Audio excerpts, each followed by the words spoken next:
Apologies if I'm sounding rough, but I am ill, energy-wise, absolutely zapped. So I just wanted to talk about a subject that's very important and meaningful to me because of the recent event that just happened with the Ocarina of Time remake. I wanted to talk about the music because that soundtrack's probably one of the most iconic pieces of music to ever grace our ears. And I think anyone that's played the game would agree with me. Song of Storms, Lost Woods, all that jazz, Gerudo Valley. And the crazy thing is that there's people that's never finished Ocarina of Time either, who have never even like owned a 64. But age-wise, it makes sense because I was born in 98 and my first foray with Ocarina of Time was on the 3DS. So I get it, I was too young for that. There's no way I was playing a 64 when I was born in 98. Ocarina literally came out then. Even not owning an N64, people born like 10 years after the game came out or whatever, they still knew Gerudo Valley or Song of Storms or like Zelda's Lullaby. Song of Storms is probably a personal favourite of mine. I tried to learn on piano when I was in college, when I was in school actually.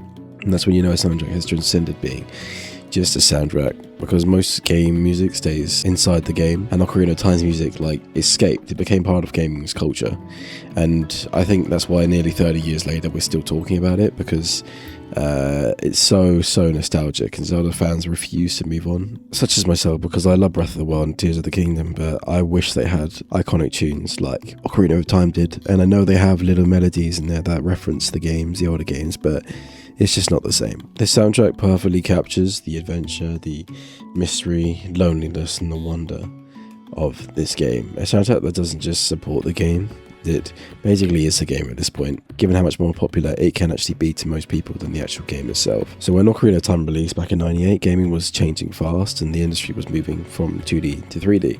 That's why the game's so special. It was a pivotal moment. Developers were trying to figure out how worlds should look and how cameras should work, should feel, and everything was new. It was very experimental.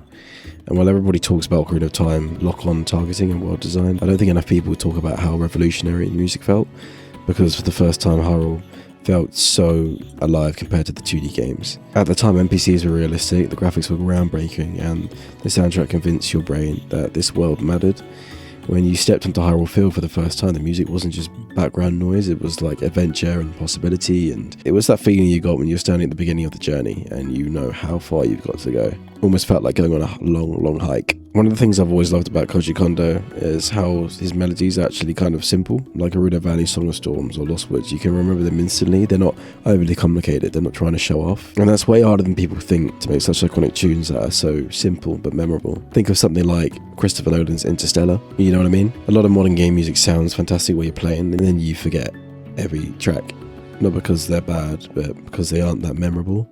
Ocarina of Time soundtrack is the complete opposite. These songs become stuck in your head forever. You hear them once and suddenly they're living rent-free in your brain for the next 20 years. Genius composition, that is. That's something very few composers can actually do. Probably one of the smartest things Nintendo did. The music wasn't just something you listened to. You participated in it and you think about it all the time. Ocarina of Time turned its soundtrack into gameplay. You learned songs and you perform songs and memorize songs. You associate songs with the progression, because every melody had a meaning and a purpose. When you played Zelda's Lullaby, when you played a Epona song or even Song of Time, something happened. The music became part of the adventure itself, and that's such a simple concept, but it's unbelievably powerful because it creates a connection between player and soundtrack that most games never achieve really. And you aren't hearing music, you're literally creating it with the Ocarina itself. You leave Hyrule, you arrive in Gerudo Valley, and suddenly Nintendo drops this absolute banger of a tune. So energetic, adventurous, and exotic, so memorable, and it feels so dangerous but exciting at the same time. It feels like you're entering a completely different culture, which is the case given the Gerudo are completely different to Hylians, and that's exactly what great game music should do. The moment Gerudo Valley starts playing, you understand the location, you understand the atmosphere and the people, without a single line of dialogue. That's storytelling through music, and it's really actually quite incredible. But then Song of Storms, which is probably my personal favourite, I say that, but every time I play the game there's always something new. Possibly the most fascinating track in the entire game, because it's so catchy, mysterious, and slightly unsettling, and somehow it also creates one of gaming's most famous time paradoxes. The song feels playful on the surface, but underneath there's something weird, like haunting to it. Almost melancholy, and I think that's why people love it so much. It isn't like just a tune, it's very mysterious. Every time I hear Song of Storms, I immediately think about windmills, time travel, and one of gaming's weirdest side quests. And then that connection never leaves you. And honestly, to this day, I still think the exact same thing every time. Ocarina of Time's world actually isn't that big, and compared to modern open worlds, it's fairly small. But it feels enormous, and you'll probably guess my answer as to why, but it's because of the music. Every region has its own identity, and the Kokiri Forest sounds completely different from Death Mountain. Death Mountain sounds completely different from Zora's Domain. Zora's Domain sounds completely different from the Gerudo Valley, and every location has its own musical fingerprint. You instantly know where you are and how you're supposed to feel, and that creates the illusion of a larger, believable, and more memorable world. But the dungeons have some of the most atmospheric music in the game, like the Forest Temple. It's creepy, pretty unsettling and magical. The way the theme echoes through the dungeon creates this feeling that you're somewhat ancient or forgotten, like you shouldn't be there. Then you got the Shadow Temple. It's kind of like nightmare fuel.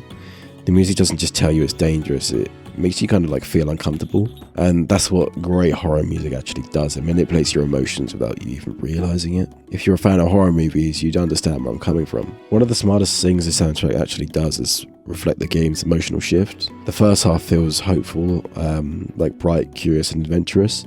Then Link becomes the adult, and suddenly everything changes. The world feels heavier, darker, and even more tragic. The music evolves alongside the story, and because of that, the 7-year time jump feels way more devastating. You don't just see the difference, but you hear it as well. A lot of N64 games sound dated. That's just the reality of the technology. And quality improves, but Ocarina of Time somehow avoids this problem. And I think it's because great melodies never really age. Technology ages, but composition doesn't. A great melody played on a cheap instrument is still a great melody, and Ocarina of Time is full of incredible melodies. That's why orchestras still perform them to this day, and that's why fans still remix them. Why YouTube is filled with covers, and the foundation is simply very strong. One of the things that fascinates me is most nostalgia happens after you play the game, years later. And looking back, Ocarina of Time somehow felt nostalgic while you were playing it. Even as a kid, there was something bittersweet about the music, magical and emotional, something that made you feel like you were experiencing memory before it even became one. And that's an incredibly rare quality to have in a game. But have later Zelda games had better music? Maybe, but that's totally up for you to decide. Majora's Mask is phenomenal. Wind Waker's soundtrack is really incredible. Twilight Princess is dark and dingy, but it still sounds great. Breath of the Wild took a completely different approach, same as Tears of the Kingdom, and I wasn't the biggest fan of it because I wanted those hard-hitting bangers of a tune, but like the peaceful blissness of the games, they still set the tone right. But the thing is, being technically better isn't the same as being more iconic, and I don't think any Zelda soundtrack has matched Ocarina of Time's cultural impact, not by a long shot. These songs became gaming landmarks. People who haven't touched the game still know them, and that's a rare thing. The reason Ocarina of Time's soundtrack remains so iconic isn't because it's old, but it's because it's unforgettable. It's because Koji Kondo understood something that many composers still struggle to understand today. Music isn't just decoration, it's emotion, storytelling, and it's memory. Ocarina of Time proves that better than almost any game ever made. When people think about Hyrule, they really hear it, and when people think about their childhood, a lot of them hear it. That's not normal. It's not really that common. That's what happens when a soundtrack stops being a soundtrack and becomes part of people's lives. And that's why nearly 30 years later we're still talking about Gerudo Valley, Song of Storms, Lost Woods, Zelda's Lullaby, because great games age, great graphics age, and great technology ages, but truly legendary music, that shit lasts forever, man. And Ocarina of Time might just be the greatest example gaming has ever produced.